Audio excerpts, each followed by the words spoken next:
Hi guys, back to my channel comedy 703। তোমরা কেমন আছো? আশা করি তোমরা সবাই ভালো আছো। তো আজকে আমি চলে এসেছি তাজপুর গ্রামে। তো তোমাদের দেখাতে চলেছি তাজপুর গ্রামের ছোট্ট একটি ভিডিও। তো এর পরের ভিডিওতে আমরা দেখাবো তাজপুর গ্রামটা পুরো ঘুরে। তো আমার এটা ফার্স্ট ব্লগ, তোমরা আমাকে চিনতে পারবে কিনা জানি না, আমার শর্ট ভিডিওতে আমাকে দেখেছো কিনা আমি জানি না। তোমরা আমাকে সাপোর্ট করো, আমার পাশে থেকো। তোমরা দেখতে পাচ্ছো এই যে তাজপুর গ্রামটা, এই যে লজ গুলো আছে তাজপুরে। তো তোমরা এসে এখানে ঘুরতেও পারো। মন্দারমণির পাশে তাজপুর গ্রাম, তোমরা এসে ঘুরে যেতে পারো। এখানে বিভিন্ন ধরনের লজ আছে, তোমরা এসে এখানে আনন্দ ভোগ করতে পারো। নদীর সাইডের জায়গা, পুরো প্লেসটাও ভালো, তোমরা এসে দেখতে পারো।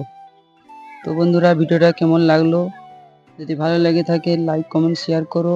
তো এর পরে ব্লগে আমরা দেখাবো তাজপুর জলদাবা মৎস্যকুটি কিভাবে শুকটি মাছ তৈরি হয়। তো আজকের মতন বিদায় নিচ্ছি, টাটা।